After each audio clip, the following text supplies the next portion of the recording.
कारण हल्लीच्या खाण्यामुळे ते स्वतः शरीराचं बिघाड असतात. उष्मणा सहित चापी धारयत्या तस्य मारुता ऊर्ध्वं तिर्यक अधस्ताच्च श्रोतांची धारयत्य बी नाभेरंतरेण म्हणजे नाभीच्या मध्ये जी यौगिक नाभीची ज्योतिष्ठानम अग्निस्थानम तिथे अग्नी आहे हे सुचून इथे नव्हे. ही पोषण नाभी आहे गर्भाची. आईकडनं येणारा रस तिकडे जाईल. ती नाडी आहे ती कायम तुम्हाला अग्नी पुरवणार आहे. म्हणून बघा पूर्वी अगदी काही सही घ्यायची होते. आजोबा पडलेले आहेत, आता जाणार आहात की उद्या असं, तर ते घरातले लोक जाओ त्या प्रतिपुत्रावर सही तरी करायचे, तेवढे तरी उठायला भेटते. मग त्यावेळेला हेमगर्भाची मात्रा साठवत असतात. ती हेमगर्भाची मात्रा डायरेक्ट जिभेखाली साठवल्यानंतर त्या अग्निस्थानात जाऊन तेवढ्या पुरता उठायचे, सही करायचे आणि मान टाकायचे. हा प्रकार होता. आज हेमगर्भ म्हणजे काय, त्याची मात्रा कुठे आहे काहीच माहिती नाही आपल्याला. अग्निरूपम ध्रुवम सुश्रुताचार्यांनी काय शोधावं बघा. ध्रुवम निश्चितम, निश्चित डेफिनेटली आहे. हे आयुर्वेदिक विद्यार्थ्यांनी तरी मान्य केलं पाहिजे आणि गुरुजींचा मान ठेवला पाहिजे. सुश्रुताचार्यांसारखे अतिप्राचीन सर्जन ऋषी हे सांगता आहेत. तर त्यामुळे तच्च वायुर्धमती, त्या अग्नीमुळे वायूचं दमन होतं. वायूचं दमन झाल्यामुळे मनाचे स्पंद सारखे नॉनस्टॉप पुढे जात असतात आणि त्यामुळे हे होतं. आणि मग त्यानंतर गर्भाची वाढ कशी होते हा तर हे केलेलं आहे. मग हे भूतात्म्यासोबत येतं हे आपण पाहिलेलं आहे. द्वादश प्राणामध्ये वायूचा समावेश आहे. मन वायुरूप आहे हे आता निश्चित लक्षात ठेवा. मनाचं स्वरूप काय तर वायुरूप आहे, चंचल आहे आणि पहिला स्पंद मनाचा त्या ज्योतिष्ठानातून म्हणजे यौगिक नाभीतून सुरू झालेला आहे तिथून. म्हणून मग योगी लोकांना असं सांगतात बघा की पहिल्यांदा प्राणावरती इथे स्थिर करा, तो वायू स्थिर करा. प्राणायाम का, कारण मन हे वायूवरती आरूढ होऊन आपले स्पंद पाठवतं. त्या स्पंदाला मन ही संज्ञा आहे, त्याच्यातून जाण होतं. आता तुमच्या ह्याच्यात जे येतं ते काय येतं, तिथे दोन शब्द आहेत, बिट्स आणि पिट्स. पिट म्हणजे ते अगदी अति मायक्रो, म्हणजे म्यू काय आणखी कोणकोणती अक्षरं द्याल तिकडची त्याच्यापेक्षा सूक्ष्म असतं ते, त्याला पिट म्हणायचं आकार. आणि त्याच्यातून निर्माण होणारं बीट, त्या बीटमुळे इथे येतं. आणि मग स्क्रीनवरती तशा प्रकारचे बारीक बारीक कण आहेत, त्यामुळे एक्सपोजर चित्र किंवा अक्षरं तुम्हाला दिसतात. सायन्स आहे तेच इथे आहे की ज्या तुम्ही एकाला बोलला त्या इंद्रियातनं ते आत जातं, तिथे गेल्यानंतर ॲनालिसिस होतं आणि मग पुन्हा ते प्रगट होतं. म्हणून कधी कधी त्याचे वेगवेगळे भाव निर्माण होतात. आता गंमत कशी गेले बघा. शरीरेंद्र तत्वात्म संयोगो धारी जीवितम. इथे भूतात्म्याबरोबर प्रेरण आणि प्रयत्न असे दोन शब्द आहेत. प्रयत्नाची काय व्याख्या सुंदर केली आहे बघा की कर्मसु आद्यारंभा, अगदी पहिला इनिशियल जी ठिणगी पडते तो आद्यारंभ. म्हणजे आता माझ्या मनात आलं पाणी प्यायचं, पहिलं पाणी आल्याबरोबर ही सुरुवात झाली की मनात आलं. मग इंद्रियांना आज्ञा, मग उठणार, मग आपण त्या दिशेने जाणार. दिशा कशी पक्की केली, पाणी इकडे आहे तर मी इकडे कसं नाही गेलो. पण माझं जाऊ दे, हरणाला कसं कळलं की तिकडे दिसतंय, तिकडे ज्या ज्वाळा आहेत म्हणून त्यांचा फसता दाब आहे बघा. पण मग आम्ही बाला कसं कळलं की आता पावसाळा संपलाय, त्या सीज आपल्यावरती तयार करूया. आणि मग पाऊस पडल्यानंतर वातावरण सुधारलं की सीज फोडते आणि पुन्हा लाईट तयार करते. बुद्धी त्या मनाला बरोबर दिशा देण्याचं काम जे आहे ते बुद्धी करते. म्हणून प्रेरण म्हणजे पहिला स्पंद आणि प्रयत्न म्हणजे आद्यसु कर्मसु आद्यारंभा, कर्माची. आता तुम्ही इथून उठणार, जाणार, पाणी पेल्यात घेणार, ते पिणार आणि मग समाधान, हा बरं वाटलं. हा एकूण जो प्रवास आहे त्याच्यात पहिली जी ठिणगी पडली त्याला प्रयत्न असं म्हणायचं. आणि म्हणून भूतात्मा म्हणजे तरी काय आणि जीवन म्हणजे काय तर यांचा सतत असलेला संयोग तो मनाच्या द्वारे हा संयोग होत असतो. आता माणसामध्ये काय, आणि आता मी अमिबाचं सांगितलं, पण माणसामध्ये बुद्धी जास्त जिथे दिली तसं मनाची व्यापकता होण्यासाठी त्यांनी निरनिळ्या नाड्या दिल्या. शांडिल्योपनिषदात नाडीचक्र दिलेले आहे. मस्तिष्क, त्याच्यानंतर सुषुम्ना, त्याच्यानंतर त्याच्या इडा आणि पिंगला, उजवीकडची पिंगला, डावीकडची इडा, मग खाली जायचे मूलबंध, हे मूळ, आणि हे सगळे चक्र ह्याच्यातून ते स्पंदसारखे फिरत राहणार आहे. आणि म्हणून त्या नाड्यामधून त्याने शांडिल्योपनिषदात दिलेले 10 प्रकारचे वायू फिरत असतात. प्राण, उदान, व्यान, समान, अपान. हे आपण आयुर्वेदात मानतो, पण अजून मनाच्या लेवलला गेलं तर त्यांनी दिलेलं आहे बघा, नाग, कूर्म, कृकल, देवदत्त आणि धनंजय. हे 5 वायू तिथे मायक्रो प्रोसेससाठी चालू असतात, आणि तिथे ते मायक्रो प्रोसेसिंगमध्ये हे काम चालू असतं. म्हणून फक्त हिंदू धर्मात एकच ही सोय आहे की मनुष्याला जाळल्यानंतर कवटी फुटल्यावर ते खऱ्या अर्थाने घेत, हे गृहीत धरलं जातं. कारण कवटी फुटली म्हणजे धनंजय घेतात. धनंजय इथे धनंजय नावाचा वायू. म्हणून आपल्याकडेच फक्त ही व्यवस्था आहे की जाळल्यानंतर कवटी फुटली, आता चला तिसऱ्या दिवशी हाडं वगैरे काय कोणाकडे करायचे संस्कार करू.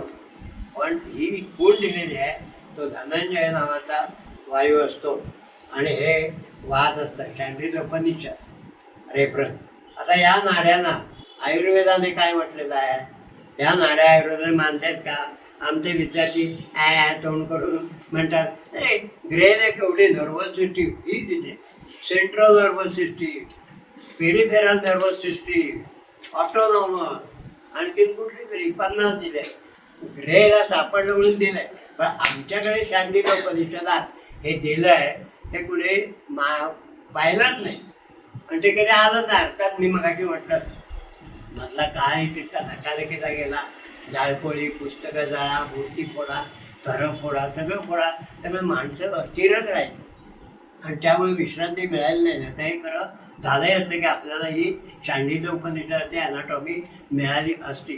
पण त्या काळामध्ये इथे सुश्रुतांनी रेफरन्स दिलेला आहे, तो त्याचा विचार केलेला होता. रेफरन्स बघा, सुश्रुत उत्तर स्थान, अध्याय 46, सूत्र 4, टल्लन टीका. तिथे त्यांनी फार सुंदर वर्णन केलेलं आहे की या नाड्यांना आभ्यंतर इंद्रिय म्हणायचं. मेंदूपासून केलेल्या ज्या सुषुम्ना नाडी, त्याच्यापासून इडा पिंगला, आणि त्याच्यापासून पुढे निरनिळ्या अगदी पार अणुरेणूपर्यंत, शरीराच्या सेलपर्यंत या नाड्यांचे बारीक बारीक टोकं आणि स्पंद जाऊन पोचलेले आहेत. नंतर मग डेमॉन्स्ट्रेशन दाखवतो की ते कसं चित्तवृत्ती सांगेल तेव्हा ते दाखवतो काय कसं जातं ते. तर ह्या ज्या नाड्या आहेत त्याचा रेफरन्स आहे बघा, की मूर्छा नावाचं प्रकरण दिलेलं आहे. मूर्छेत पडतो माणूस म्हणजे काय होतो, तिथे ग्रंथकारांनी म्हटलंय, आभ्यंतरेषु उग्रा बाह्येषु करणायतनेषु उग्रा बाह्येषु आभ्यंतरेषु च. ते काय म्हणतात, वात पित्त कफ रज आणि तम हे 5 दोष करण आयतना, करण म्हणजे इंद्रिय, आयतन म्हणजे त्याचं घर, त्याच्यामध्ये जातात. कुठल्या ती घरं? बाह्येषु आभ्यंतरेषु च, आतली पण इंद्रिय आणि बाहेरची. हा प्रकार बघा लक्षात घ्यायचे. तर याच्यावरती त्यांनी टीका घ्या. आता आभ्यंतर इंद्रिय म्हणजे काय? बुद्धी, अहंकार, मन, एवढ्यावर आम्ही थांबतो, पण हे तोपर्यंत थांबले नाही. यांनी काय वर्णन छान केलंय बघा. ते त्यांचे विद्यार्थी आणि ते जेव्हा डिस्कशन चाललं होतं तेव्हा त्यांनी स्पष्टीकरण केलंय.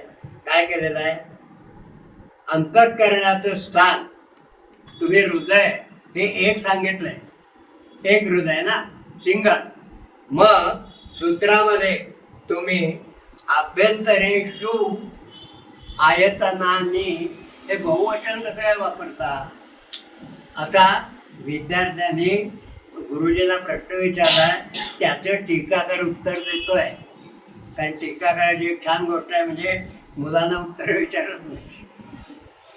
मुलांना फक्त सांगतात टीका करा आणि टीकावर उत्तरं देत असतात. काय बघा, अंत संज्ञा व नाडी नाम अपि करणायतनत्वेन अभिमतत्वात संमतत्वात.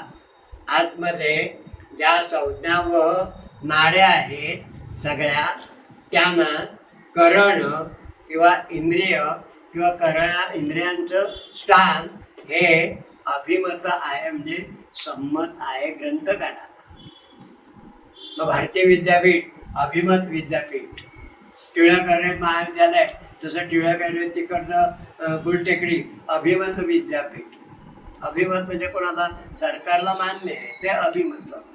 मग इथे अभिमतत्वात ग्रंथकारांना ते मान्य आहे. त्यामुळे ज्योतिष्ठान तिथून निष्पंद निघाले, त्या सुषुम्नेतून ब्रह्मरंध्रामध्ये प्रोसेसिंग झाली, मग जे आहे त्याने तो स्पंद घेऊन गेला. बुद्धी आणि अहंकार यांनी ते चेकिंग केलं, तिथून तो स्पंद पुन्हा खाली पाठवला, तो अनाहतकडे आला, तिथून हृदयात पुरीतची झाला पेसमेकर, आणि तिथून मॅनिफेस्टेशन झालं, सगळ्या शरीरमध्ये बातमी पोहोचवली गेली. त्यामुळे हा जो प्रकार एरिया आहे तो सर्व मनाचं स्थान आहे. आणि मगाशी मी सांगितलं की जसे जिओस्टॅटिक आहे तसे हे सोबोस्टॅटिक आहे. स्पंद ते शरीराबरोबरच असतात, त्यामुळे कळतच नाही, इतकं सूक्ष्म असतं. आता बघा, ही पृथ्वी खरं म्हणजे आपल्याला घेऊन फिरते, पण जाणवते का आपण आहोत तिथेच आहे, आपला पत्ता इच्छाच आहे असंच वाटतं. पण मी जर काही योगाच्या साधनेने जर उडी मारली आकाशात आणि आकाशात तरंगत राहिलो तर 2-3 तासांनी जिथे खाली उतरेल तिथे माझं घरच असणार. माझं घर तोपर्यंत पुढे गेलं लागतं, पश्चिमेकडून पूर्वेकडे फिरते ना, घर पुढे गेल्यावर मी दुसऱ्याच्या घरावरती उतरेल. हे होऊ नये म्हणून ते जिओस्टॅटिक आहे, ते जिओस्टॅटिकच आहे की तुम्ही आम्ही पृथ्वीबरोबरच फिरतो आहोत. तसंच हे स्पंद हे शरीराबरोबरच ते फिरत आहेत, त्यामुळे कळत नाही, अत्यंत सूक्ष्म आहे. आणि म्हणून आयुर्वेदामध्ये बरं का त्यांनी या मनाची किंवा अशा अतिंद्रिय घटकांची स्रोतसर सांगितलेली नाही.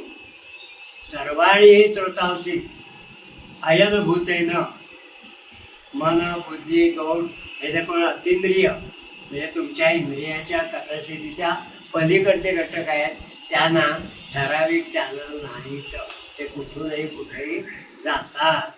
जसं व्यवहारचं उदाहरण द्यायचं झालं तर पोस्टमन हा मोदींच्या ऑफिसमध्ये जातून पत्र टाकतोय द्या आणि तुमची पण पत्र टाकतो, तर त्याला याला तो शिक्का मारला की तो सार्वजनिक सरकारी असा माणूस आहे संदेश देणार. तसेच हे संदेशाचा सूक्ष्म पीठ ते सगळ्या शरीरभर फिरतात, त्याला स्रोताचं बंधन नाही. बाकी स्थूल पदार्थ जे आहेत पित्त कफ या सगळ्यांना रक्त मांसपेश असती म्हणजे शुक्र ह्याला स्रोताला वहन मार्ग लागतात, चॅनलाइज लागतात. आता बऱ्याच वेळा या मनाच्या स्पंदांची गती अशी असते की आपल्या जीवनात आभास होतो, म्हणजे आपण एकाच वेळेला पाहतोय आणि एकाच वेळेला ऐकतोय असं वाटतं. पण शास्त्रीय दृष्टीने तसं नाही. तुम्ही जेव्हा पाहत असता त्यावेळेला ऐकू येत नसतं, पण आपल्याला आभास होतो. तर त्याचं त्यांनी उत्तर दिलं आहे की मनाची गती मोजायचा त्यांनी प्रयत्न केलेला आहे. पत्ता लिहून ठेवा. चरक सूत्र 7 अध्याय 6 सूत्र 3 गंगाधर टीका. काय बघा या लोकांची झेप केवढी होती. आणि आम्ही नंतर कधी विचारच करत नाही, एवढेसे डबक्यात वागायला की आम्ही वागतो आणि आयुर्वेद बडवत बसतो. आयुर्वेदाची उच्च पातळी इतकी आहे की त्या पातळीला जाऊन फिरणं हेच खरं शास्त्रीयत्व आहे. तिथे तरी काय दिलेलं आहे बघा, एक सोपं सांगतो, ते गणिता करतच नाही, ते गणित तिथे त्यांनी दिलेलं आहे. जनरली आपल्याला ते शिकवलं जातं प्रकाशाचा वेग सेकंदाला 2 लाख किलोमीटर तुम्हाला शिकवलं. आमच्या वेळेला 1,86,000 मैल असा दिलेला होता त्यावेळेला. काय असो मैल किलोमीटर काय असतील ते घ्या. तर तो पुढे काय सांगतो की एवढं अंतर 2 लाख किलोमीटर किंवा 1,86,000 किलोमीटर जाऊन यायला निघाल्यापासून त्या अंतराला मनाला प्रकाशाला एवढं लागतं बरं का अंतर सेकंदात. आणि इथे मनाला तेवढ्याला 1 अब्ज सेकंद, एका सेकंदाचे 1 अब्ज भाग करा आणि त्यातला एक म्हणजे योगी लोक केवढं वाढवतात, योगी लोक ही गती केवढी वाढवतात हे आपल्याला याच्यातनं माहिती पाहिजे, कळलं पाहिजे. आणि म्हणून आपण वैद्याने सुद्धा नाडी नुसती बघून नाही, तुम्हाला आतमध्ये प्रवेश करता येतो. तर तो त्या अंतरेला 1 अब्ज सेकंद, त्याला ते नाव दिलंय त्रुटी. 1 अब्ज सेकंद म्हणजे एक त्रुटी. त्रुटी हे त्या काळाचं नाव आहे. जसं आता second, millisecond, decisecond काय असेल तसं त्रुटी आकार. पण 1/1 अब्ज, आता ते सेकंदच केवढा पळतो. म्हणजे आधी 1 अब्ज भाग करेपर्यंत तो गेला कुठे, कुठल्या पुढे तुम्ही पळाला करणार नाही. बुद्धीची केवढी झेप आहे. मला हे आठवत आहे की अलेक्झांडर जेव्हा इसवी सनाच्या सुरुवातीला आला, सिंधू नदी ओलांडली आणि आता पुढचं भारताचं राज्य कॅप्चर करायचं, पण दमला होता, सैन्यही दमला होता. आणि मग तिथे तो सिंधू नद्यानंतर हिमालयाच्या परिसरात आला. आणि तिथे त्या काळात इसवी सनाची सुरुवात, लक्षात ठेवा, त्या काळात घोसावडे बसलेले होते. असे केस आणि जटा वगैरे नुसते सांगाडे. आपल्याकडे काय सांगाड आहे, पण तसं नाही आहे. तर ते सूर्याकडे पाठ करून बसलेले होते, म्हणजे सोलर चार्जिंग चालू होतं. अलेक्झांडर उभा राहिला होता. तुम्हाला माहिती आहे ना, पाया हातात म्हणजे अशी कोंबड्याच्या याच्याची टोपी आणि हातात भाला असं उभा राहिला. त्याने असं विचारलं, मी काय केलं माहिती आहे का, जग जिंकून आलोय, आता हे पुढचं. तर त्या कोसाळीने आपलं काहीतरी त्याच्या ह्याच्यात उत्तर दिलं. तर हा म्हणा, असं काय माणूस इतकं कसं काय विरक्त गोसावी. तर म्हणा, तू माझ्यासाठी काय करू शकतो. अलेक्झांडर कोसाळाला म्हणा, तुला काय म्हणायचं त्याकडनं कमांडातून टाकलं मात्र कमांडातून आणि लगेच काढून दिलं. हे त्याच्या ऊर्जपत्रावरचं उत्तर होतं. काय उत्तर होतं, तुम्ही एवढं जग जिंकलंय त्याचं अभिनंदन, बायकोने पाठवलं. तेवढा काळ लागला. हा इतका सूक्ष्म काळ अलेक्झांडर पुढे गेलाच नाही, घडी गेला. आणि केल्यानंतर सगळं आपलं हे झाल्यानंतर बायकोला दाखवलं, हे बघ तुझं पत्र. तेवढे तुमच्याकडे कसं आलं. त्यामुळे कसं आलं म्हणजे काय, तू तिथे टाकलं ते मला तिथे मिळालं. तर तेव्हा ती बायको म्हणाली की इथे कोणीतरी घोसावडा आला होता आणि तो घेऊन गेला. त्याच्या भाषेत सांगितलं, घोसाळ. यौगिक एकदा क्रिया सुरू झाल्या की पार योग्यांचं वर्णन त्याने केलं आहे. पार स्वर्गीय लोकांना कथा स्वतः फिरतात. आता आपल्या मगाशी आधी सांगितलंय, नास्तिक्य आणि विचिकित्सा हे सोडायचं आहे. संदेह नको आणि नास्तिक बुद्धी नको. हे जेव्हा कराल तेव्हा योग साधना, योगी हे सगळं आहे हे मान्य करावं. ती भारताची देण आहे. आपल्याला ते आहे गणित. तेव्हा इतकी गती त्याची असते. आणि त्या गतीमुळे त्याने फार सुंदर उदाहरण दिलं आहे. यथा तेजोवलय ब्राह्मण, तेजोवलय म्हणजे उत्पत्ती पेटवा, तिच्या टोकाला तेज आहे, ते गोलाला फिरवलं की वर्तुळ दिसतं. असं त्याला म्हणायचं तेजोवलय. आणि थांबलं की काय ठिपका. हे जसं भ्रामक आहे वर्तुळ, तसं हे आपल्याला जे ज्ञान होतं हे भ्रामक आहे. नाही मी मी मी माझ्या डोळ्यांनी पाहिजे. आणि पण त्यावेळेला क्षणभर तुझं लक्ष कुठं होतं, तिथे नव्हतंच ना, फ्रॅक्शन. म्हणून पुढचा मुद्दा त्यांनी घेतलेला बघा की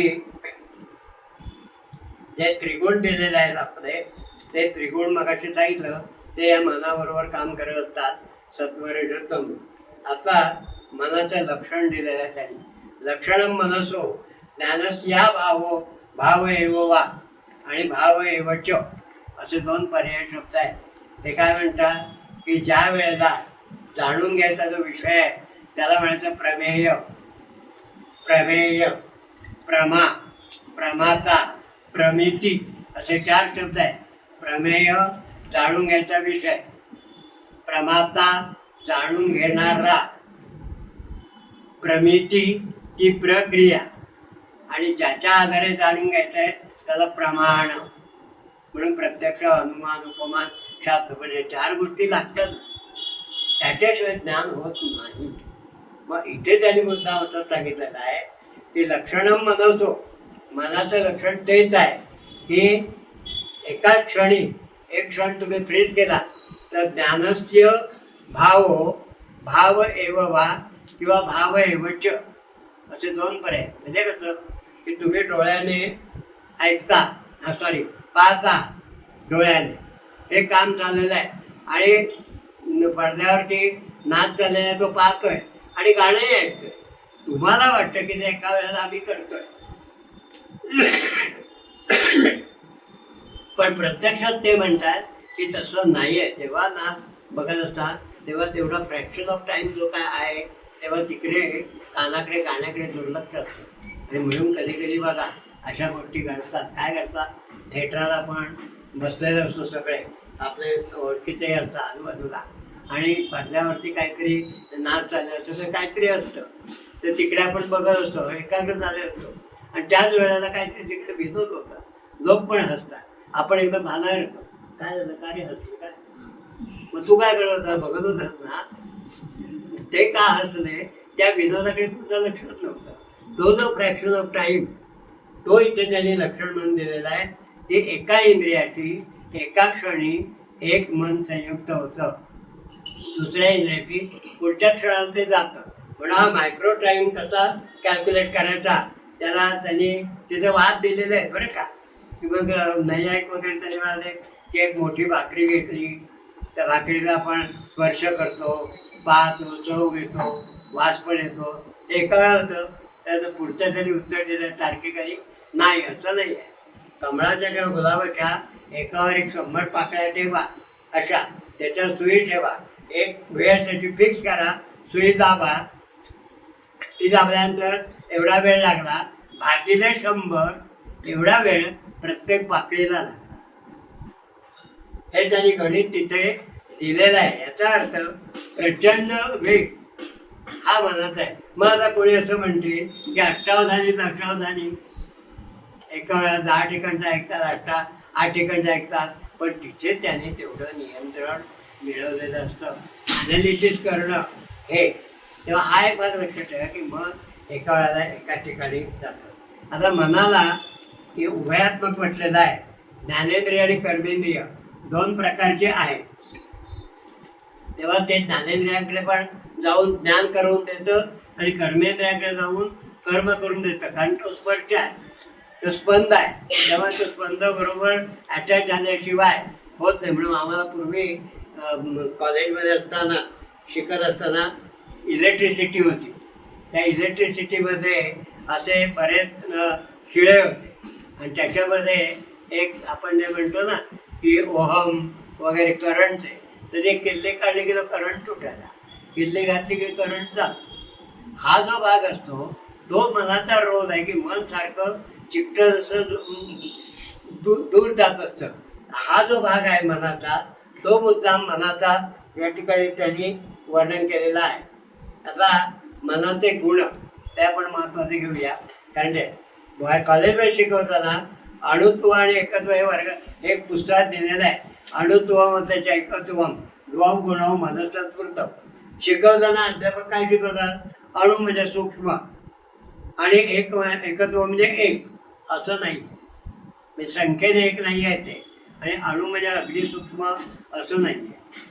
तर त्याचं वर्णन यांनी करताना त्व लावलंय. त्व, अणुत्व, एकत्व. त्व जेव्हा लावतात तेव्हा ते जाती दाखवत असते. जाती, गोत्व, निरनिळ्या प्रकारच्या गायी, वृक्षत्व, निरनिळ्या प्रकारच्या वृक्षांचं समुदाय, मातृत्व, निरनिळ्या प्रकारच्या आईंचं प्रेम.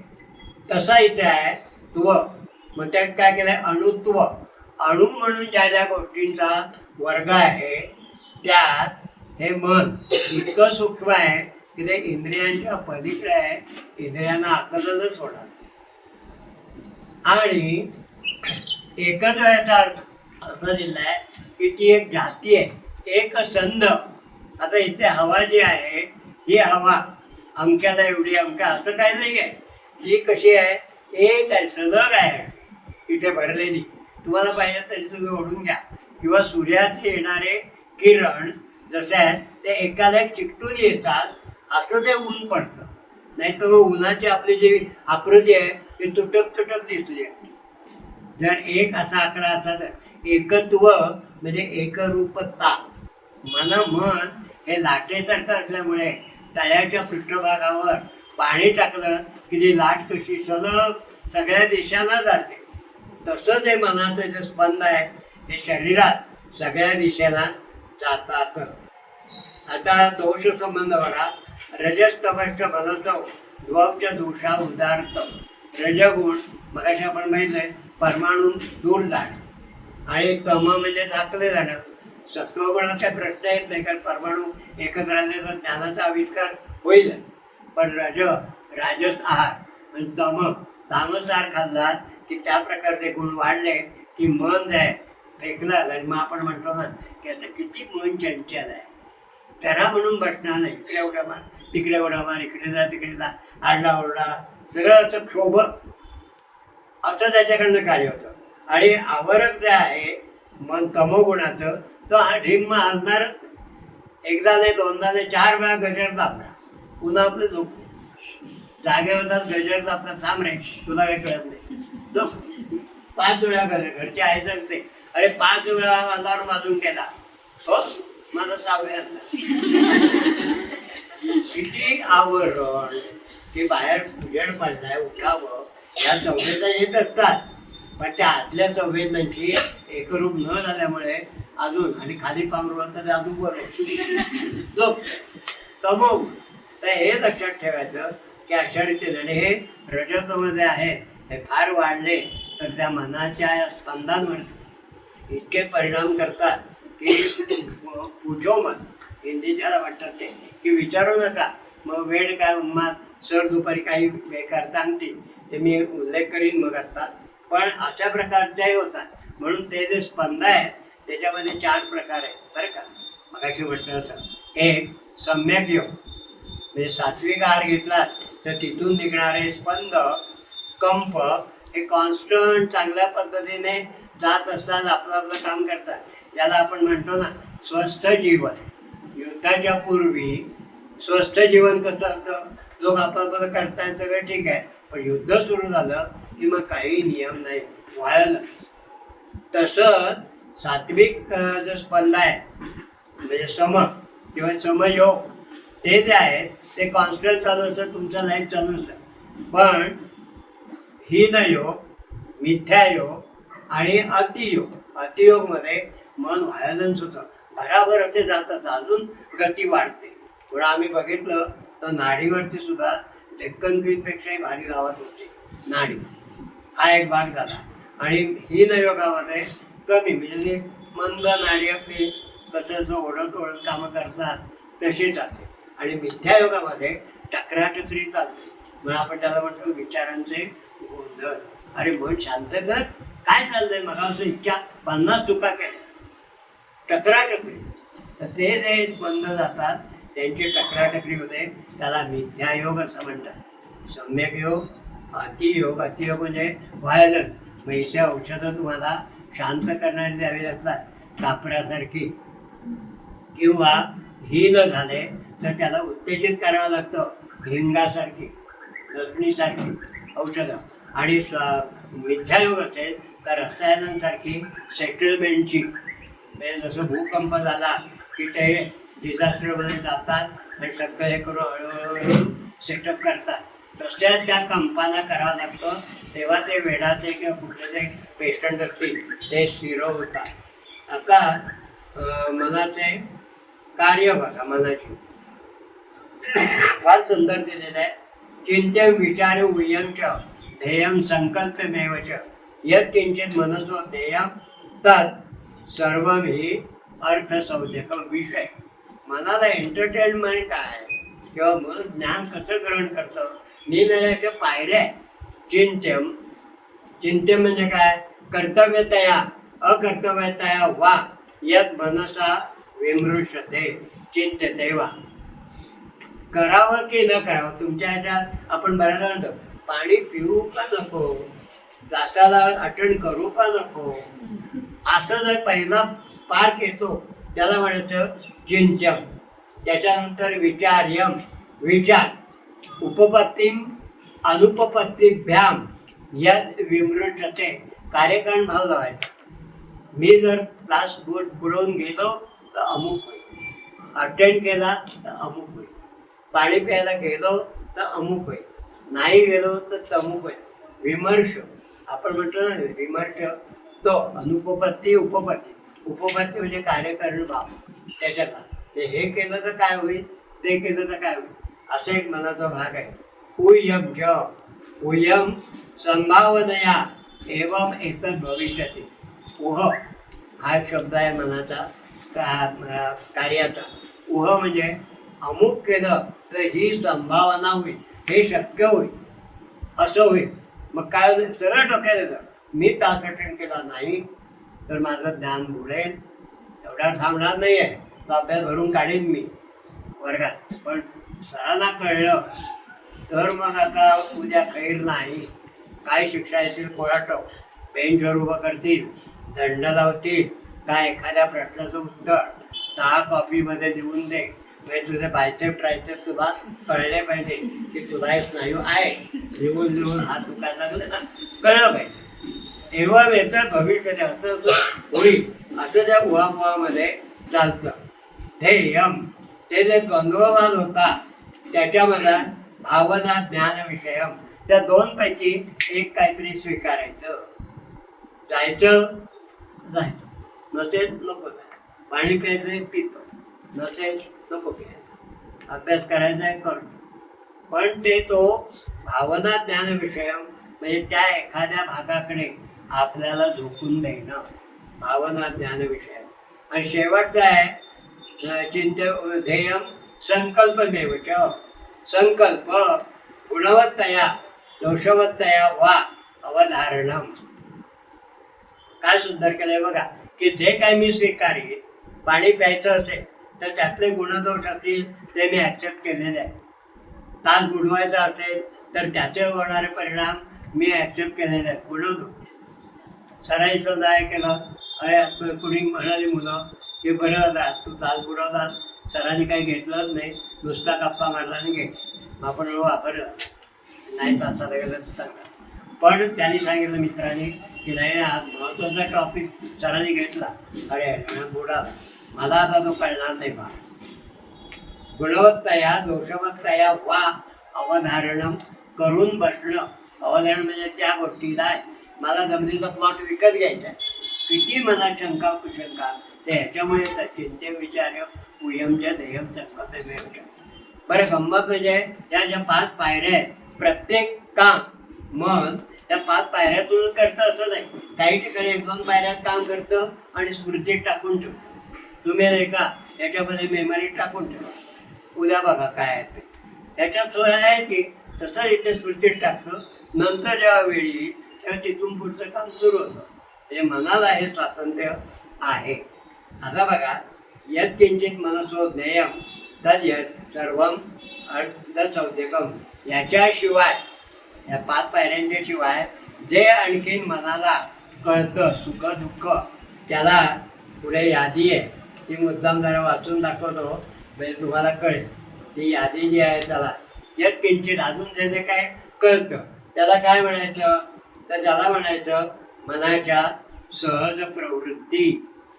कळलं ना, ते छोटे छोटे तरंग असतात मनाचे, सहज प्रवृत्ती, त्याला वृत्ती असं म्हणतात, किंवा भाव किंवा भावना असं म्हणतात, किंवा दुसरं नाव आहे चित्तवृत्ती. चित्ताच्या आपण त्याची वृत्तीच वाईट आहे, म्हणजे येणारे जे कंप आहे ते काही नीट चांगले नाही. आणि मग काय ना म्हणतात नाही, त्यांची वृत्ती खूप छान आहे.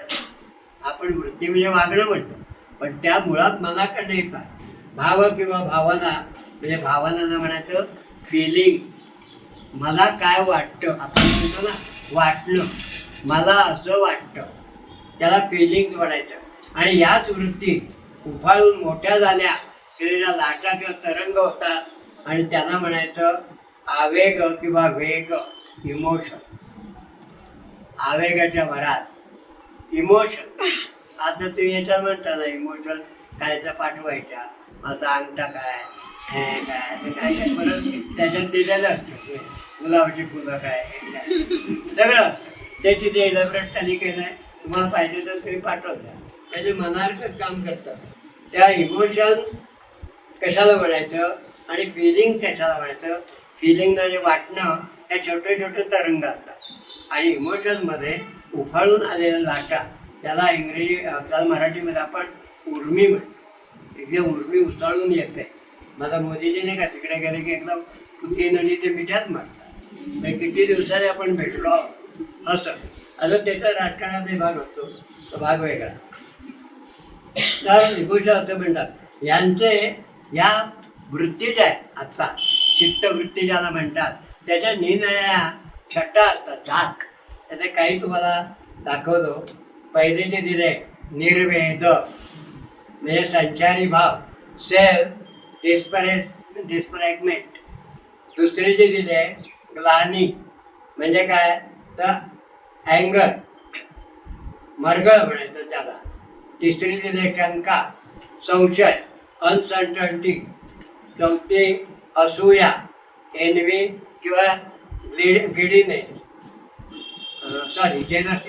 जेलसी. पाचवी मद, धुंदी म्हणजे काय तर इंटॉक्सिकेशन सारखा धुंद होतो. पुढे श्रम, क्लम म्हणजे फटीग. श्रम शरीराचे, क्लम मनाचे, मन एक असतं असं ते. त्याच्यात आलस्य म्हणजे स्लोथ, आळशीपणाचा. एखादी काही करूच नाही, पडून राहावं. मग आपण म्हणतो काय अजगरासारखे पडून राहत आहे. अजगर हा स्लोथ आहे, आळशी आहे तो. एकदा खाल्लं की ते पचेपर्यंत तो काही हे करत नाही. आळस स्लोथ म्हणजे दैन्य, मिझरी. चिंता, एन्झायटी. मोह, इन्फॅट्युएशन. स्मृती, रिकलेक्शन. धृती, सेल्फ कंट्रोल. व्रीडा, लज्जा, शेम. चपलता, फिकलनेस. हर्ष, जॉय. आणि हास्य मीठ. त्याच्यात आवेग म्हणजे एक्साइटमेंट, फ्युरी ज्याला म्हणतात ते. उर्मी म्हणजे एक्साइटमेंट म्हणजे उर्मी आहे, उफाळून येते ती. कोणी ठरवून नाही करत, एकदम उत्स्फूर्त होतं असं ते. म्हणजे ते बऱ्याचदा गाण्यामध्ये वा क्या बात आहे असं एकदम दाद देतात. ती उर्मी आलेली असते आतून. जडता, टॉर्क किंवा डलनेस. गर्व, प्राईड. त्याच्यात विषाद, खेद म्हणजे डिजेक्शन, डिस्पेअर किंवा डिप्रेशन. बऱ्याच लोकांना डिप्रेशन येतं, बारीक सारीक गोष्टी डिप्रेशन येतं. इतकं तुझं मन मिळणार का कसं आहे झालं, इकडे फुल झालं की इकडे झालं की डिप्रेशन. म्हणजे अन्नामुळे हे सगळं होत आहे. आणि अन्नातून पोषण आहे. त्यामुळे तुम्ही वैज्ञानिकही लक्षात ठेवलं पाहिजे. उत्कृष्ट, चांगलं आणि ऊर्जावर्धक अन्न खाल्लं पाहिजे, म्हणजे वैद्याला डिप्रेशन येणार नाही. आणि ते नाही आलं तर नाडी नीट बघाल आणि त्याचं डायग्नोसिस करून ट्रीटमेंट द्या. त्याचं वैद्य राहायला लागतात. अरे केवढा तुझा रोग आहे तर मग काय करणार ना. तर हे लक्षात ठेवा की त्या ठिकाणी डिप्रेशन, औत्सुक्य, इगरनेस, निद्रा, स्लीप, अपस्मार, एपिलेप्सी, सुप्ती म्हणजे सिकनेस किंवा नमने, स्लीपने, बधिरता. त्याच्यानंतर प्रबोध, वेकिंग अप, अमर्ष, असहिष्णुता, इंटॉलरन्स किती वाढला आहे. तो जरा गाडीच्या आडवा लावून बाहेर आला आणि गाडीची काचच फोडून टाकते. तू दिलीस का ही गाडी, सिग्नल त्याला तोडला म्हणून त्याला काही फोडून टाकलं. पेपर उघडा, तिथं सगळ्या बातम्या दिसतात. अभ्यास म्हणून त्या बघायच्या असतात. माझ्यासारखा अभ्यास काय विचार करतो की इतके जर इंटॉलरन्स असतील तर समाजाचा मन कुठल्या थराला गेलेला आहे आणि माझ्याकडे येणारा पेशंट कुठल्या थरातून आलेला आहे हे मला त्याचा अंदाज येतो. इंटॉलरन्स, अवहित्य, अडवणूक, इनहिबिशन. पर्यंत अडवणूक करायचा आहे मतलब नाही सही नाही.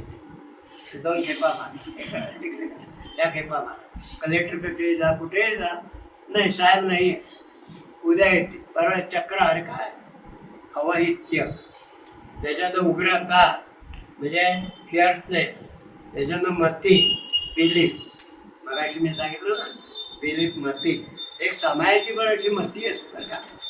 म्हणून मला ते शरदजी डहाणूकर मुंबईच्या मोठ्या हॉस्पिटलमध्ये त्या फार्मॉलॉजिस्ट होत्या, त्यांची वाक्य काही आठवत आहे की ब्रिटिशांनी सिस्टमॅटिकली भारतीय लोकांना इम्पॉर्टंट बनवून टाकलं. इम्पॉर्टंट बुद्धीने, तुमची बुद्धी वापरायची नाही, आम्ही ब्रिटिश म्हणतो हे. आणि तिथे त्याची वाक्य दिलं आहे. आयुर्वेदाची दयनीय स्थिती का झाली ते वाक्य छान दिलेलं आहे. Ayurveda suffered a setback when modern medicine evolved a new method of subjecting all assumptions to experimental verification and statistical validation. प्रयोग करून आपण स्टॅटिस्टिकल व्हॅलिड करा. अरे आता एखाद्या गोष्टीची कसं काय दाखवणार, ते तुम्हाला एमडीला 50 केसेस झाल्या पाहिजे, आपण पाहिजेच ना. आज एक केले त्याच्यावरती चर्चा करा असं संभाव्यच नाही, पण त्याने नॉर्म ठरवलेत ना, ते नॉर्म उडत इकडे आले आपल्याकडे. मग आपल्या इथले हे नॉर्म पाहिजे. कशावरून? आम्हाला आमचे नॉर्म नव्हते. आणि नॉर्म म्हणजे तरी काय, नॉर्म जो आहे तो तरी नक्की आहे कुठे, तोही नक्की नाही आहे. म्हणजे त्याला म्हणतात ना पॅरामीटर, काही नाही. पॅरामीटर सुद्धा ही चमत्कारिक कल्पना आहे की एक ॲझ्युम करायचं आणि त्याच्याशी तुलना करायची. माझं म्हणणं असं आहे की ज्या किंवा कोण्या एका काळी ज्याने ब्लड प्रेशरचे आकडे 120-80 ठरवले किंवा हिमोग्लोबिन या रेंजमध्ये पाहिजे, त्याला थडग्यात जाऊन इतकी वर्ष झाली. मग एवढ्या काळामध्ये हे काहीच बदलले नाही. मग अजून तुमच्या पुस्तकात ते बदलत कसं नाही, ओढत आहेत आपल्या आंधळेपणाने री. आता त्यात एक आहे मात्र, जो विद्वान वैद्यकीय डॉक्टर आहे ना तो आपल्यापुरतं लावून घेतो. आता ते म्हणायला लागलेलं आहे बरं का. काय म्हणायला लागलेलं आहे, नाही 140 आणखीन एवढं असलं तर चालतं लोक, काय हरकत नाही. का बरं, तर त्या आपापल्यावरची सोय केली. पण पुस्तकातनं नॉर्म दिले ते, आणि शिक्षण पद्धती मेकॉलॉजी दिली तीच खरी. आमच्या लोकांना काही ज्ञान नव्हतं, आमच्या लोक नुसते नांगर घेऊन बसले होते शेतात. हा जो एक विचार मधल्या काळात झाला, त्यामुळे आजची पिढी अशी दुबळी प्रॅक्टिसमध्ये असं जे उफाळून आलं पाहिजे, हो हे मी करून दाखवी असं होत. कारण तेवढा कॉन्फिडन्स येत नाही, त्या मतीवरून नाही निघालं. बिलीफ, उन्माद, मॅनिया, त्रास, फ्राईट किंवा हॅरॅशमेंट बऱ्याच असतात अशी द्यायचा त्रास. कधी कधी लोकांना त्रासामध्ये दुसऱ्या त्रास येण्यामध्ये पण आनंद बघायचा, किती खेट्या घालायचा होत्या. कारण बुद्धीची तेवढी झेपत नसते. व्याधी, डिसीज, त्याचं वितर्क, केसिंग, नंतर काम, लस्ट आणि लव हे 2 शब्द वापरतात. पण ते जोडीनं आल्यामुळे लव म्हणजे ज्याला खरं प्रेम म्हणतात ते बदनाम झालं त्या लस्टमुळे. कारण त्याचे बघा ना तुम्ही, आता नाही म्हटलं मग पैसे नाही वाटत, हे कसलं काय प्रेम.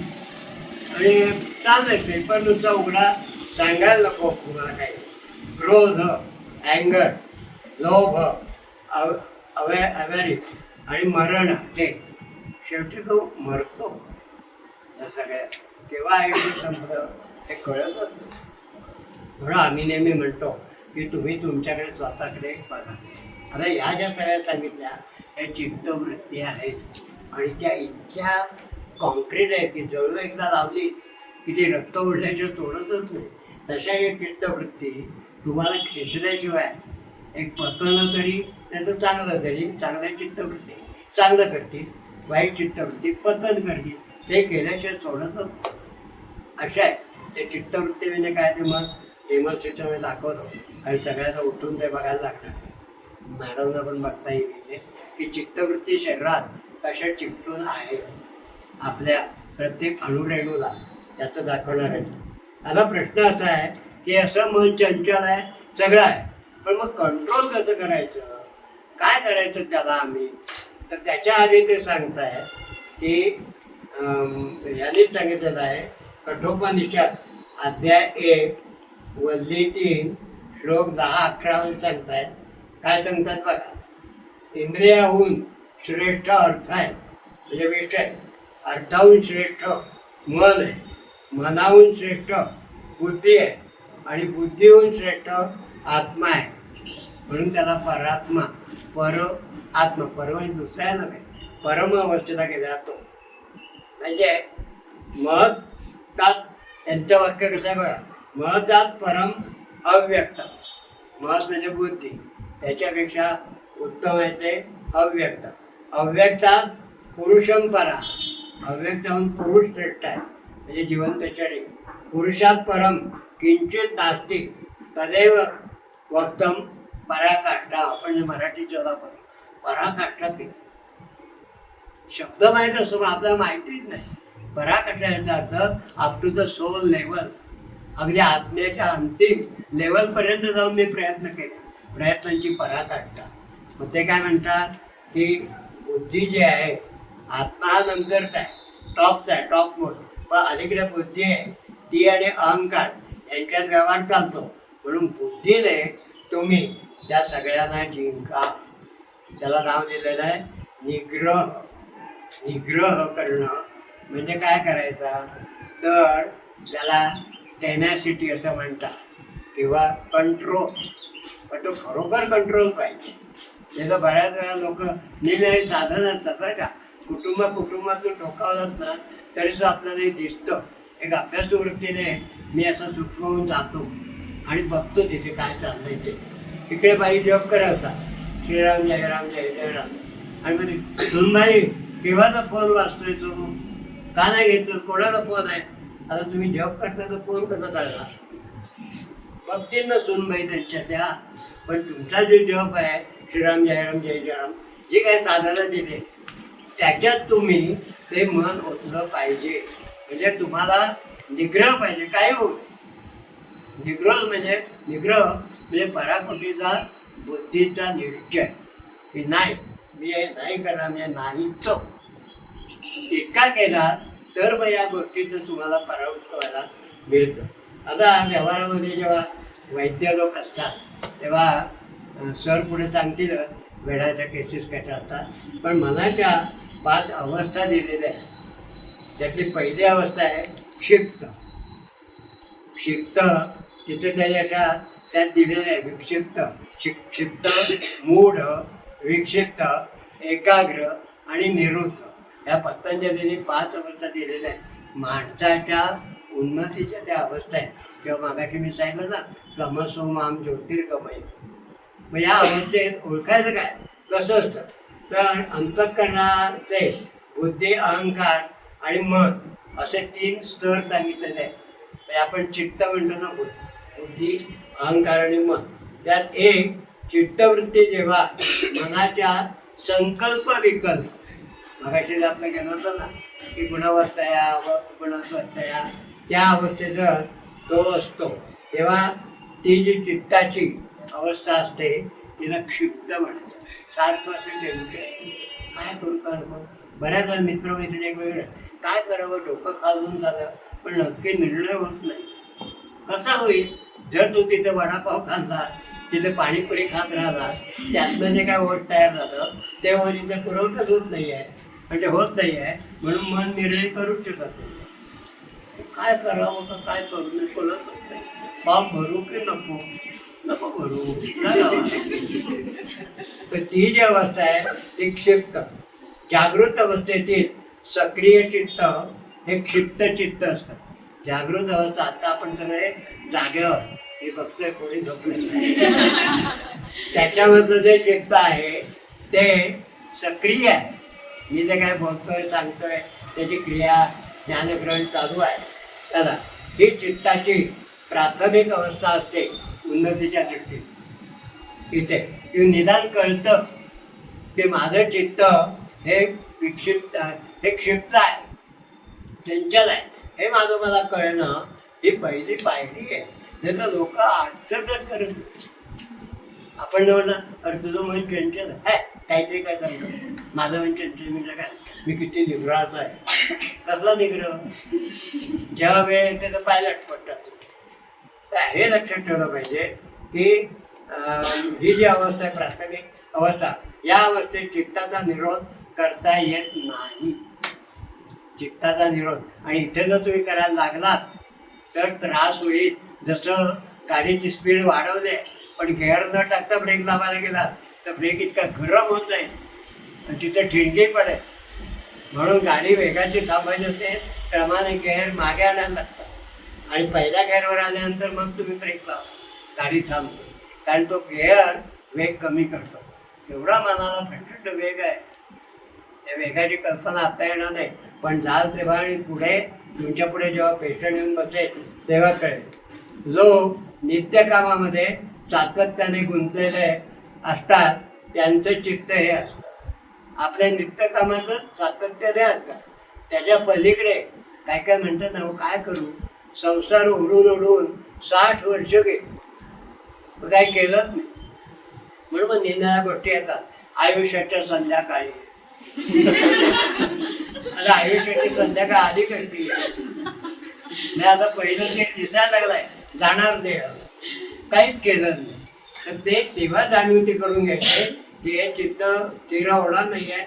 ते याच्यावरती रजोगुणाचा पगडा अधिक असतो आणि त्यामुळे भगवद्गीतेमध्ये बरं का त्यांनी भगवद्गीतेचा अध्याय 18 तिथे त्यांनी मुद्दाम 26 ते 39 या ह्याच्यात दिलेलं आहे बरं का. राजस कर्ता, राजस कर्म, राजस ज्ञान, राजस बुद्धी, राजस धृती आणि राजस सुख असे निरनिळे भाग दिलेले आहेत. फार सुंदर आहेत ते. तुम्ही संग्रह करून पेशंटमध्ये चेकिंगमध्ये विचारलं पाहिजे. हे स्पेशली ज्याला मनाची चिकित्सा करायची आहे, मनोरोगांची, त्यांनी तर हा अभ्यास केलाच पाहिजे की राजस कर्ता किंवा राजस कर्म कसं असतं. ते मी आता इथे डिटेल सांगणार नाही. भगवद्गीतेमध्ये त्या अध्यायात पत्ता दिलाय, तिथे तुम्ही ते वाचा म्हणजे तुम्हाला कळेल. पण एक मात्र निश्चित आहे की इथून संयम सुरू केला पाहिजे. त्यांचं म्हणणं असं आहे की माझं मन क्षिप्तच आहे इकडे, असं नाही. संयम, कंट्रोल होतं. एखादी भाजी नको असेल, पोट भरलं आहे, नको मला भात, किती तुम्ही बघा तिकडे जाऊन अन्न वाया जातं.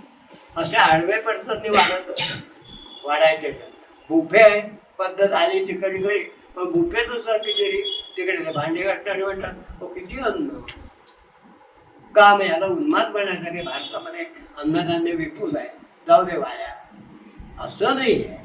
हा जो कंट्रोल असतो प्रत्येक ठिकाणचा आणि तो मनाने आणि बुद्धीने यावा लागतो आपल्याला.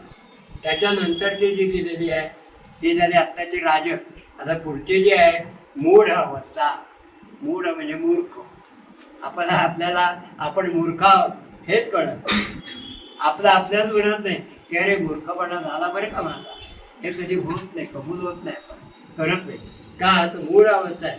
या वाचस्पती मिश्रच आहे त्याच्यावरती टीकाकार त्याने काय केलेलं, मूढ चित्त तमोगुणाचा उद्रेक असतो. मूढ चित्तामध्ये तमोगुणाचं आधिक्य खूप असतं, त्याच्यात रजोगुणाचं. इथे मूढ याच्यात तमोगुण. त्यामुळे तमोगुणामुळे चित्त काय होतं बघा, अस्वाभाविक म्हटलेलं आहे त्याला, की ते नॅचरल नाही आहे खरं म्हणजे, पण यांनी लादलेलं असतं. म्हणजे अगदी थोडक्यात जाऊन सांगायचं तर आम नावाचा प्रकार आहे. आहारामध्ये पहिलं खाणं पचलं नसताना पुढच्या खाण्याचा रस त्यात मिसळला की आम तयार होतो. म्हणजे that is called as foreign body, आणि ती शरीर टॉलरेट करत नाही. असा आम जर साठत गेला तरी माणसं लगीश होत आहे. म्हणजे मी आता एवढ्यात सगळ्यांचं निरीक्षण केलं, काय केलेलं आहे, सगळे डोळे टवकारून माझं व्याख्यान ऐकताय, म्हणजे कोणाच्या ह्याच्यात फारसा आम नाहीच. हे मला क्लिअर झालं आत्ता की सगळ्यांनी आपापलं अग्नियणे राखलेलं आहे. त्याचं काही जण याचं झोपले असते, चालू द्या तुम्ही. आता ह्याच्यात वेगळे भाग असतात ते, पण त्याच्यामध्ये त्यांनी काय वर्णन केलेलं आहे बघा. की या मूळ अवस्थेमध्ये तमोगुणाचं जे हे आहे अस्वाभाविक आहे आणि योग साधनेला ही अवस्था उपकारक नाही, मूळ आहे, योग साधनेला उपकारक नाही. म्हणून अशा लोकांनी पहिल्यांदा वैद्यांकडे जाऊन नैसर्गिक पंचकर्म करून घ्यावं. बऱ्याच वेळा आपण पंचकर्म करतो पण ते रोगाची करतो. आरोग्यासाठी सांगितलंय असं समाजातले किती लोक येतात, येत नाही. ग्रंथकारांनी सांगितलेलं आहे निरोगी माणसाने सुद्धा आपलं शरीर वर्षातून एकदा का होईना पण स्वच्छ करून घ्यावं, म्हणजे शरीरात त्याच्या अवस्था निर्माण होतात. तेव्हा ती उपकारक नाही. क्षिप्त मूढ अवस्थेतील नाही, क्षिप्त अवस्थेतील व्यक्ती लोकव्यवहार करत असते, पण मूढ अवस्थेतील व्यक्ती अक्रियाशील असते. आई नाही, आई सकाळपासून 10 वेळा ओरडली पांघरून घेऊन आणखीन झोपते. किंवा आपण बघतो बऱ्याचदा दारुडे रस्त्याच्या कडेला इतके पडलेले असतात ते ओंडकात का आई नाही तर ते उतरेपर्यंत. अरे मग काय तुझा जन्म, तिथे त्या कडेला तू पडलाय हे जाता येतं निरीक्षण करा म्हणजे कळेल. अक्रियाशील असतो. तमोगुण उद्रिक्त झाल्यामुळे सत्व आणि रजोगुण दुय्यम ठरतात त्याच्या शरीरात. सत्व आणि रजोगुण नसतात असं नाही, असतात पण ते दुय्यम ठरतात. आणि त्यामुळे तामस भाव, अज्ञान, अधर्म, राग, अनैश्वर्य हे निर्माण होऊन ती व्यक्ती काम, क्रोध, लोभ, मोह या षड्रिपुंज आहारी जाते. जरा काय झालं की भडकाय संताप आहे. मॅडम हे नाडी बघितली की विचारतात संताप येतो का, हो म्हणतात. म्हणजे हे लोक त्या बॉर्डरवर असतात बरं का, जरा पुढे आले की त्या अवस्थेला जाऊ शकतील अशी अवस्था असते. आज जसे इंद्रधनुष्याचे रंग कुठून कुठे सुरू झाले हे आपल्याला कळत नाही, तसं आपल्या शरीरात सत्वरज तमाची लेवल काय ही आपली आपण चेक करावी लागते. ती नाही केली तर कळत नाही, मग एकदम उद्रिक्त होतो. मग आपण नाही कालपर्यंत चांगले होते, आज सकाळी झटका कसं का आला वेडाचा, एकदम वेडायचं वागायला असं होऊ शकतं. तर त्यामुळे हा जो भाग आहे तो लक्षात ठेवला पाहिजे. भगवद्गीतेमध्ये त्यांनी दिलंय बरं का, ध्यायतो विषयान पुंसा संगस्तस्योपजायते संगात संजायते कामः कामात क्रोधो विजायते क्रोधात भवति सम्मोहः सम्मोहात स्मृतिविभ्रमः स्मृतिभ्रंशात बुद्धिनाशात बुद्धिनाशात प्रणश्यती. शब्द कसा वापर नाही बघा भगवद्गीते, त्याला विनश्यती म्हणता आलं. विनश्यती आहे जनरल म्हणतात शब्द. प्रणश्यती प्रकर्षेण नश्यती, निश्चित त्याचा पतन असं सुचवायचं त्याला. म्हणून माणसाने पहिल्यांदा बुद्धी जागृत ठेवली पाहिजे. म्हणून आमचे एक सर एक होते ते सांगायचे, मगाशी म्हटलं ना धर्म अर्थ काम मोक्ष. मला सकाळी जाग आली तर मी पटकन उठलं पाहिजे. आमच्याकडे या पॅरामीटर्स आहेत की जाग आपण येते का, हे तो म्हणतो हो येते. आल्यानंतर मग पुढचा प्रश्न असतो लगेच उठता का, की थोडं लोळावंसं वाटतं, तो नाही लगेच उठतो. गुड, दुसरं टिक मार्क केला आपण. मग उठल्यानंतर पुढचा लगेच कार्यक्रम उरकता का, हो. ही व्यक्ती नैसर्गिक आहे किंवा स्वस्थ आहे. पण दुसरे जरच्या तेवढ्यात जाग येते का, नाही हो.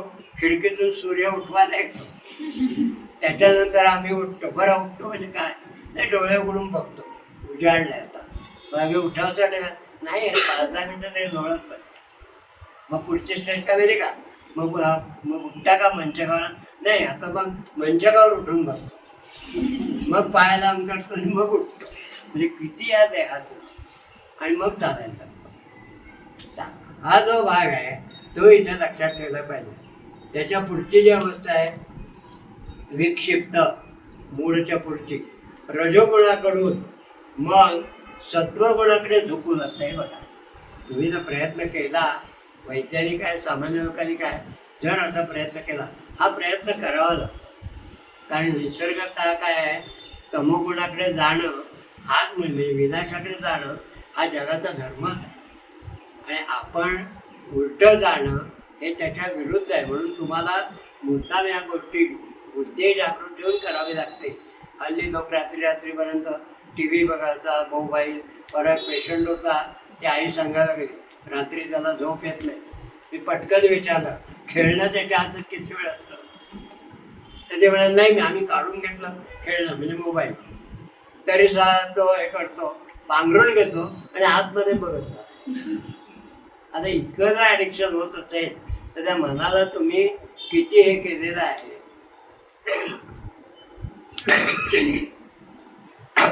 त्याला ही सगळी मंडळी दाबून टाकतात. मगाचं ते उदाहरण की काम, क्रोध, लोभ, मोह, मद, मत्सर हे जे काही निर्माण झाले हे भूतात्म्याला म्हणतात गबेश म्हाताऱ्या, तुला काही कळत नाही, आज नवीन जग आहे, आम्ही नवीन जगाकडे वागा. मग तो म्हातारा म्हणतो की तुम्ही अधपतन जा, एक दिवशी ॲक्सिडेंट गेले खरा, आम्ही वाचतो बघतो. आज 45 वर्षाच्या माझ्या अनुभवात मगाशी मॅडम सांगितल्यामुळे आणि मॅडम यातनं बघताय अधपतन केवढं दिसतं. मग आम्ही निर्लयपणे जसं काठावर उभं राहायचं आणि जात असतं पाणी गंगेचं वाहून इकडून तिकडे तरी बघावं, तसं आम्ही बघतो, चिकटून राहत नाही. तर मग आम्ही चिकटलो तर त्याचे सगळे दुःख आम्हाला चिकटायला लागतात. म्हणून तेव्हा विक्षिप्त अवस्था जी आहे हे सत्वगुणाकडे झुकू लागतं आणि तुलनेने ही जरा वरची पायरी आहे, म्हणजे योगाकडे जाण्यासारखी. विक्षिप्त आहे, शब्द कसा वेगळा आहे बा. विक्षिप्त विशेषण क्षिप्तम, पण त्या क्षिप्त नाही, त्याच्यापासून विरुद्ध क्षिप्त, बाजूला जाणारं मन असं. ते तुम्हाला जरा म्हणजे जाणीव तरी होतंय. योग तरी हल्ली लोक म्हणजे आम्ही योग साधना करतो, अरे पण करतोय का? फिजिकली आपलं नाक धरून बसतोय, मनाचं कुठे आहे त्या काय नाही. किती लोक प्रौढी मारतात आम्ही योगाचा नाही योगा, कारण अमेरिकन आहे योगा. काय तर अमेरिकेला चिकटलंय मला कळत नाही. आणि आता तिकडे त्यांचं आरडाओरडं सुरू झालं, तरी पण आम्ही अजून त्यांच्या मागे धावतोय. ही समूढच अवस्था आहे. आमची बुद्धी जागृत होतच नाही आहे. तुलनेने वरची पायरी आहे. योग साधनेला उपयुक्त अवस्था आहे विक्षिप्त, म्हणजे पहिली क्षिप्त, याच्यानं मूढ, आता विक्षिप्त सत्वगुणाकडे झोकू लागलेली आहे. ही उपयुक्त आहे. वाचस्पती मिश्रादी विक्षिप्तचं काय केलं आहे? क्षिप्तात विशिष्टम, म्हणजे क्षिप्ताची वैशिष्ट्यपूर्ण जी अवस्था, क्षिप्तातून बाहेर पडलेली ती अवस्था म्हणजे विक्षिप्त आहे. हिला सुद्धा चित्ताची व्युत्थान अवस्था म्हणजे चंचल कार्यकारी अवस्था म्हटलेलं आहे. ह्या अवस्थेत सुद्धा चित्त चंचल असतं, इकडे जाऊ इकडे. पण आता बुद्धी जागृत झाली तरी कंट्रोल नाही जायचं, ते मनाला दाटावायचं नाही जायचं. आणि ही अवस्था जी आहे विक्षिप्त, ही सुद्धा अस्वाभाविक आहे. त्याच्यानंतर सत्वगुण उजळीत होऊ लागल्यामुळे धर्म, ज्ञान, वैराग्य, ऐश्वर्य हे भाव त्याच्यामध्ये दिसू लागतात त्या व्यक्तीमध्ये. मी हे सांगता याचं कारण असं की वैद्यांना ह्या गोष्टी अत्यंत आवश्यक आहे. दरवेळेला तुम्ही बरं का एक्सरे, सोनोग्राफी, MRI, अजून काय आलं बरंच काय त्याच्यावर अवलंबून राहून उपयोग नाही. कारण तो बिझनेस आहे आणि या बिझनेसमध्ये समाज भरडला जातोय. मला येऊ नका लोक म्हणतायत की डॉक्टर तुम्ही नाडी बघून आम्हाला पटकन सांगितलं आणि तिकडे माझे 40 लाख गेले हो. मी मलाच म्हणतो आता मला काय तसं करणार नाही, मी तुला आता आलं तिथून काय ते करायचं करी, असं चुराडावत चाललेलं आहे. म्हणजे ते दुष्टचक्र आहे. सापाने आपलं शेपूट गिळलं आहे, आम्ही शोधतोय माझं शेपूट कुठं आहे, शेपूट कुठं आहे. कोणी त्याला सांगत नाही तुझं शेपूट तुझ्या तोंडात आहे बघ, ते सांगतच नाही. चक्र चालू आहे ते. पण तुम्हाला वैद्यांना पुढे भविष्यात प्रॅक्टिस करायची होते. अजूनही भारतात सगळ्या लोक श्रीमंत झाले नाही आणि कोणी मनापासून पैसे देणार पण नाही. कधी कधी पैसे सुद्धा तो आपाप हे घ्या पितो. आपण वाचतो की बिल पेड केल्याशिवाय प्रेत दिलंच नाही. काय धर्म आणि काय अधर्म कुठले?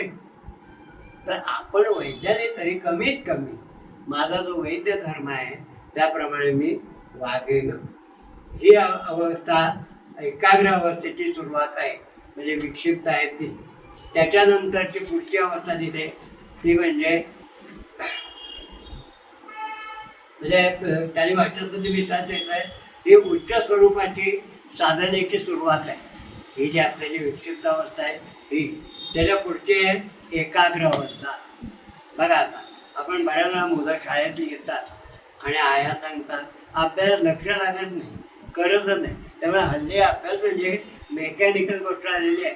एवढे घडायली एवढे कर, एकदा त्या बाईंच्या पुढे आपण त्याने एकदा बघितलं की कर जा आणि करत कर पुढे हा त्याला येत आहे.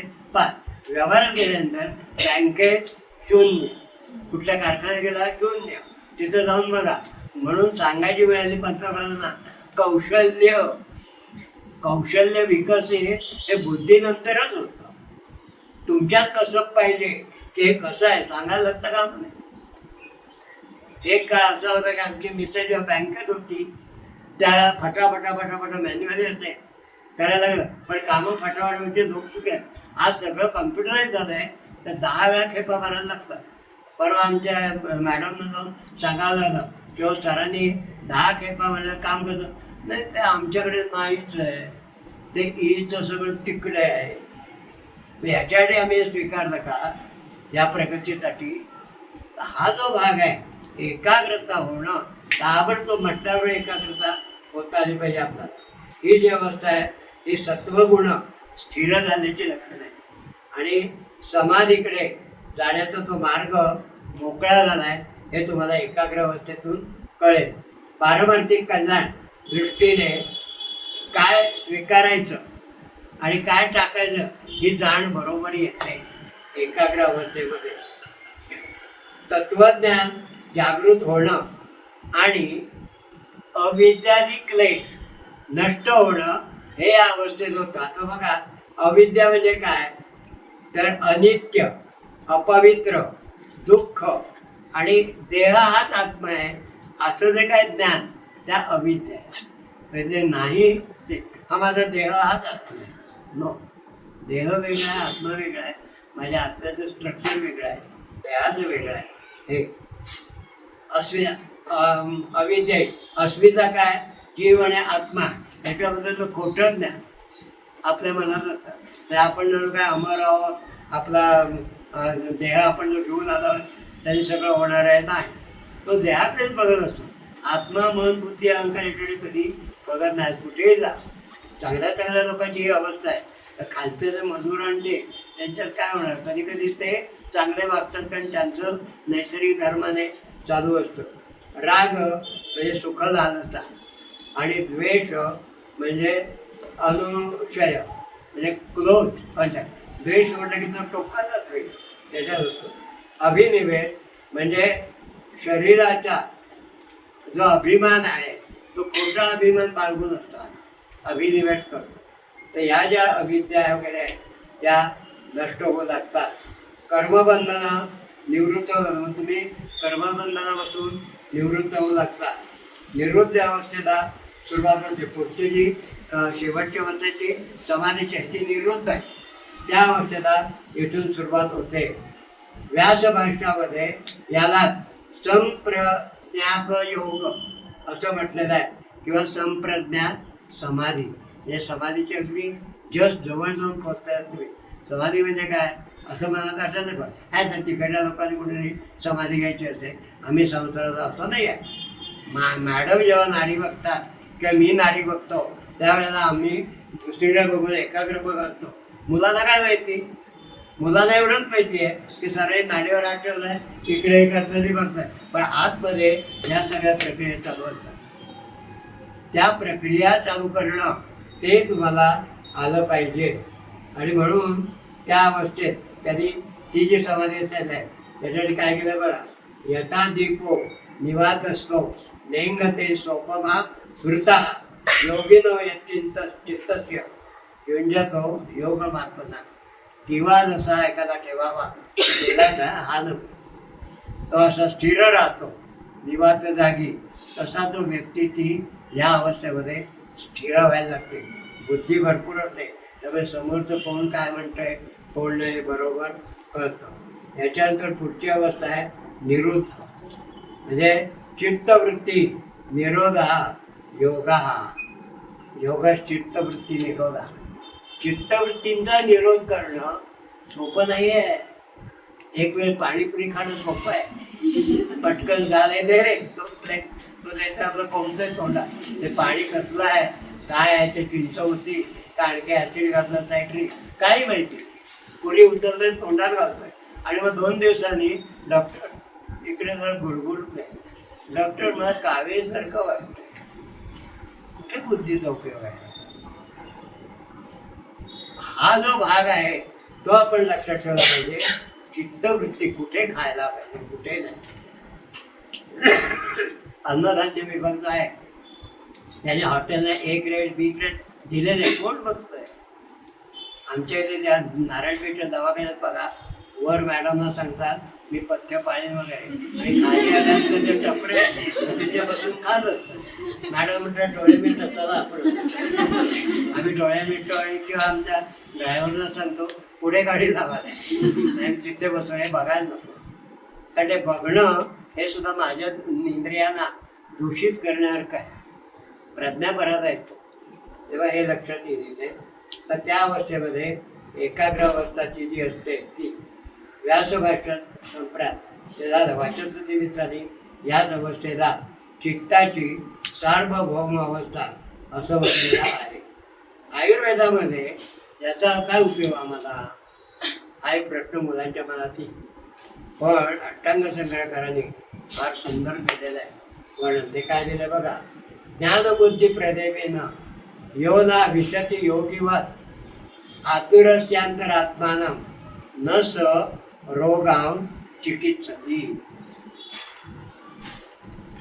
म्हणजे पुढे अस्ताद्य रोग दिलेले आहे की यादी अष्टांग संग्रहात. तो म्हणजे रिष्टारिष्ट लक्षण जो भाग आहे त्या शेवटचा हा श्लोक आलेला आहे. पत्तावत लिहून ठेवा. अष्टांग संग्रह सूत्र 22 सूत्र 12 तिथे आलेलं आहे की आपण जर योग साधना केली तर ज्ञानबुद्धी प्रदीपेना, ज्ञानरूपी बुद्धीचा जो प्रदीप आहे तो यो ना विशती योगीवत. ना म्हणजे नाही असं नव्हे, ना याचा अर्थ मनुष्य, रोगी, ना नरो नरा प्रथमा.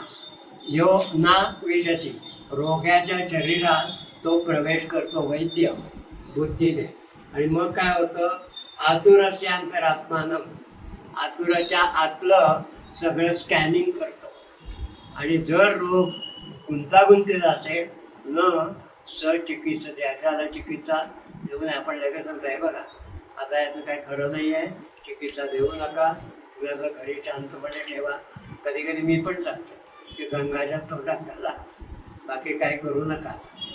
इतकं सामर्थ्य योगाने येतं. नाडीवर आठवल्यानंतर एकाग्र झालंच पाहिजे तुम्ही. तर हा भाग लक्षात ठेव. त्याच्यानंतरचा जो भाग आहे तो म्हणजे मनोभ्रंश.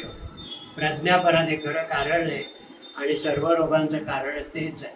म्हणजे वातपित्त कफ, रज आणि तम हे पाची दोष वाढतात आणि मग बुद्धी दाखवली जाते. आणि मग तो जो काय करीत ते करत राहतो. गुरूंचा अपमान, अमुक करू नये तर मग करणार, साहस करू नये तर करणार. साहस करू नका असं नाही, ते म्हणतात त्या साहसाला तुमचा सराव पाहिजे. सराव असेल तर साहस करा, पण सराव नसला ते बघा हल्ली रोज असतो बरं का. फ्री गाडी गेली खाली, या गेल्यावरती. आता ते रील कोण बघणार आहे? रोज ते रीलचं चाललेलं आहे. हा प्रज्ञापराध आहे. समाजाला कळणार कधी? पण रामदास स्वामी मुद्दाम सांगितलेलंच आहे एका ठिकाणी की प्रजा खूप वाढली हे असंच होतं. काय होतं, लेकुरे उदंड दाहली तो ते लक्ष्मी निघून गेली, बापुडी भिकेच लागली अन्न मिळेना खावया. अति प्रचंड संख्या वाढली ना, प्रचंड, की संसाधन उपयोगी पडत नाही. मग भीक लागायची का माणसाने माणसाला खायचं. माणसाला माणूस खाऊ शकतो याचं उदाहरण सांगतो. अँडीज पर्वतात एकदा ॲक्सिडेंट झाला होता. पत्र आलं होतं, वर्तमानपत्रात की विमान कोसळलं, 200-300 माणसं होती. म्हणजे इतकं वर कोसळलं की कोणालाच माहिती नाही काही ते. कुठे इकडे रडारड काहीच कळायला मार्ग नाही. महिना गेला त्याच्यात, तर ते काही मेले, काही झाले, काही होते. पण तो बर्फात असल्यामुळे जे कोण जिवंत होते त्याचा भूक लागला प्रकार असतो, ते सरकत सरकत आले आणि जे दुसरे मेलेले होते त्यांचे स्नायू तोडून खाल्ले. माणसाला माणूस खातो याचं उदाहरण बघा. And the survival of Andy मोठा लेख आला. काय माणूस वाटेल ते करू शकतो. म्हणून माणूस हा देव पण आहे आणि माणूस हा हैवान. मधली स्टेज आहे माणसाची, कळलं ना. आणि म्हणून ते आमचे खरे डॉक्टर होते ते म्हणायचे, वैद्य किंवा डॉक्टर लोक हे जरा कोण. त्याला विचारलं तुम्ही वैद्य डॉक्टर म्हणजे कोण आहात? त्याच्या म्हणजे आम्ही कोण म्हणजे काय, आम्ही डेप्युटी देव. आमच्याकडनं पेशंट सुटला की डायरेक्ट देवाकडे असं ते विनोदाने सांगायचे. पण त्यांची जी कल्पना आहे देवाची, डेप्युटी देवाची, ही आपण आणली पाहिजे. आम्ही पण त्याच जागेतून जाणार होतो, तो उपयोग काय वैद्यकाला आलो का आणि आयुर्वेदाचं मुळात आलोच का, हा आणखीन एक प्रश्न आहे. MBA गेला तर चाललं असतं, मी म्हटलं असतं बरं आहे. पण तुम्ही आयुर्वेदाला आला आहात. माझे गुरुजी मला कायम सांगायचे की जो आयुर्वेदाला ॲडमिशन घेऊन आलेला आहे तो परम भाग्यवान आणि पुण्यात्मा आहे, असं गुरुजी सांगायचे. हे तुम्ही मनात ठेवलं पाहिजे ना. तेव्हा प्राध्यापराध आहे. आता मानस व प्रकृती 2-3 भाग आहेत, सोपत आले. मानस प्रकृती दिलेल्या आहेत, सात्विक 7 दिलेल्या आहेत, राजस 6 आणि तामस 3 अशा 17 प्रकृती दिल्या. अभ्यासाच्या असं वेळापत्र कशाला दिले हे सिलेबसला? त्यांचा वेळ जात नव्हतं म्हणून घातलंय का? असं नाही. मानस दोष चिकित्सा जर करायची असेल आणि चेकिंग करायचं असेल तर या प्रकृती म्हणजे पॅरामीटर्स आहेत, स्टँडर्ड व्हॅल्यूज दिलेले आहेत की हा असा ऐंद्र सत्वाचा माणूस. आता याच्याशी हे जुळवून बघा. मॉडेलसाठी शरीराच्या ज्या प्रकृती दिल्या आहेत, वात पित्त कफ, त्यांनी खाली दिलं आहे की एकांधिक वाताची, एकांधिक पित्ताची, एकांधिक कफाची मिळत नाही. पण आम्ही मॉडेल दिलेली आहे, याच्यावरती तुम्ही त्याची तुलना करून बघा. मग तिकडे बरं का रिपोर्ट असतात, त्याच्या उजव्या बाजूला मेडिकल व्हॅल्यूज, स्टँडर्ड व्हॅल्यूज की बुक व्हॅल्यूज. आमच्याकडे काय नाही आहे, तर आम्हाला माहितीच नाही की या प्रकृती ज्या आहेत ह्या स्टँडर्ड आहेत आणि त्याच्याशी आपण या तुलना करून बघितलं तर ही व्यक्ती कुठल्या बाजूला झुकते आणि काय प्रकारचं औषध द्यायला पाहिजे याचा अंदाज येतो. मानस रोगामध्ये भ्रम म्हणजे डिल्युशन, मूर्छा, पेट, उन्माद, एपिलेसी, अपस्मार, हिस्टेरिया, अतत्वाभिनिवेश, स्किझोफ्रेनिया. किती केसेस हल्ली तिकडं फॉरेनमधनं ते येतात तुमच्याकडे हे आहे का, तिकडे आता नवीन नवीन शोध लागले हे आहे तुला. मग आता ते काय ऑटिझम आपल्याकडे बघत राहतो, आपल्या याच्यात स्वमग्नता. पण स्वमग्नता म्हणजे मनात काय झालं आहे ते ओपन केल्याशिवाय काय होणार आहे, तर हा भाग लक्षात ठेवला. आणि संध्या म्हणजे कुंभ. दुपारच्या सरांच्या शिक्षणामध्ये जास्त आहे. चिकित्सा तत्व जे मानस रोगांचं त्यांनी वर्णन केलेलं आहे ते फार सुंदर दिलेलं आहे. ही धैर्यात्मनी विज्ञानम मनोदोषौषधम परम. मनाचे जे दोष जिंकायचे असतील किंवा ते जे वाढलेले असतील तर ही धैर्य आत्मविज्ञानम. ती म्हणजे बुद्धी, त्या सदर्व रुग्णाची हॅमर करून करून बुद्धी जागृत करा. अशी बुद्धी जागृत करायची औषधं नाही. पण तुम्ही त्याच्याशी समुपदेशन करून, म्हणजे आपण म्हणतो ना, लहान मुलं म्हणतात हा ही गणित समजावून सांगा. समजावून सांगा म्हणजे काय, सम जाऊन सांग, त्याच्या लेवलला तुम्हाला जायला हवं आहे. म्हणून चरकाने दिलेलं आहे कदोद्वेग नसलेले रोग झाले हे पण त्याला कळतं. म्हणजे डायरियावाल्या पेशंटला कधी कधी वाटतं म्हणजे पांढरी वाढली, प्लेया शंकीच्या मानावा, आणि आता जर तुम्ही म्हटलं आणि त्याच्या मनाने घेतलंय आणि आता जर तुम्ही म्हटलं अरे काय रे तिकडे लक्ष देऊ नको, काय वाढल्या बिडल्या नाही, तो तुमचं ऐकेल, बाहेर जाईल आणि हा 15वा डॉक्टर आहे बरं का असं म्हणणार. मी आता 16व्याकडे जातो. त्याला पण काय कळत नाही. चरकाने काय सांगितलेलं आहे तिथे ही त्याची बुद्धी जागृत करायची असेल तर पहिल्यांदा accept him as he is. तो पेशंट जसा असेल तसा ॲक्सेप्ट करा. होय रे होय, तू म्हणतो आहे ती प्लेहा वाढलीच आहे आणि एवढी नाही नारळासारखी झाली काय कापील होतं काय. मग तो म्हणे बघा मी आधीपासून सांगतो प्लेहा पण सगळी मूर्ख हा वैद्य खरा आहे. नारळासारखे झाले म्हणा सगळं कडक लागतच आहे. आणि मग त्यांनी पुढे काय सांगितलंय की आत्मविज्ञानम. पण मध्ये एक स्टेज आहे. मध्ये कसे आहे शरीर शुद्धी. तुम्ही पंचकर्म केवढं तुमच्या हातात दिलं आहे त्याच्या शरीराची शुद्धी करा म्हणजे स्वतःच मोकळे होतील, ट्रॅक मोकळे होतील आणि मग मन बुद्धी अहंकार सुस्कारा टाकतील. हुश आता फिरायला जागा मिळाली. रेल्वेतली माणसं उतरली की आतली माणसं काय करतात चला बरं आलं मग व्हेंटिलेशन मोकळं झालं. तसं हे दोष टाळे काढले पंचकर्मातून देह शुद्ध झाला की पहिलं लक्षण दिलंय देह लाघव. इतका हलकं बनायचं तोंड आयुष्यात वेळ शरीर बघा कधी हलकंच पाहिलं नाही. आणि आता ते मन बुद्धी अहंकार ते स्पंद कोण जे आहे त्याला फिरायला मोकळी जागा मिळते. आणि त्याच्यानंतर आत्मविज्ञान. मग त्याला त्याच्याशी गप्पा मारून तुम्हाला काय आत्मविज्ञान करायचं असेल ते करा सांगायचं. शेवटी त्याचं असं झालं आहे हो तुम्ही एवढं म्हणताय बरोबर आहे की मनाचा निग्रह करा हे करा ते करा पण करायचा कसा तर त्यांनी सगळं बुद्धी नाही. पहा म्हणतोय पेशंट काय म्हणतोय की हे सगळं खाणंपिणं करून बुद्धी चाकवली तर बुद्धी मला विकसित कशी करायची. तर तिथे त्यांनी सुभाषितकारांनी बुद्धी जागृत करायचं सांगितलेलं आहे. सुभाषित संग्रहात या पठती लिखती पठती परिपृच्छति पंडितानुपाश्रयती तस्य दिवाकर किरणै नलिनी दलम इव विकासते बुद्धी. जो पठती म्हणजे अभ्यास करतो वाचतो, लिखती लेखन करतो, पश्यती बाहेरच्या 4 गोष्टी पाहत असतो. बुद्धिपूर्वक बुद्धिपूर्वक लिखाण करणं, बुद्धिपूर्वक वाचन करणं, बुद्धिपूर्वक पाहणं. पठती लिखती पश्यती परिपृच्छती. प्रश्न विचारले पाहिजे. नाही विचारलं तर कोंडून कोण मरा होईल. नाही येणार उत्तर पण मला नाही कळत पुढच्याला विचारू.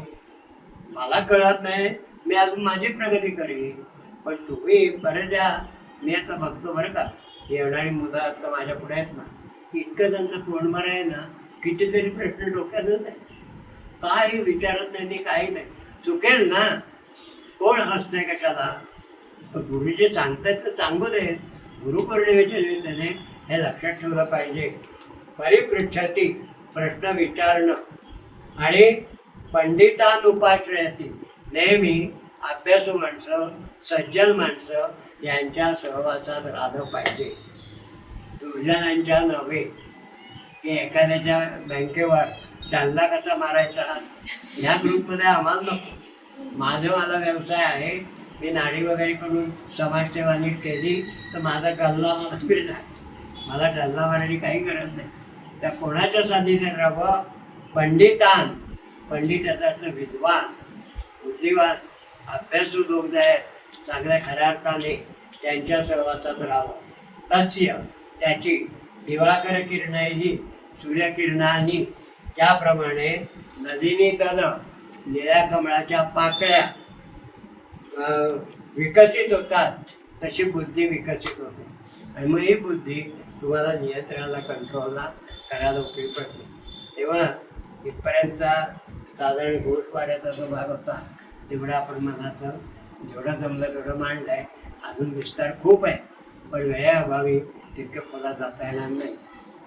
तेव्हा आम्हाला संयोजकांनी 4 शब्द बोलायची संधी दिली.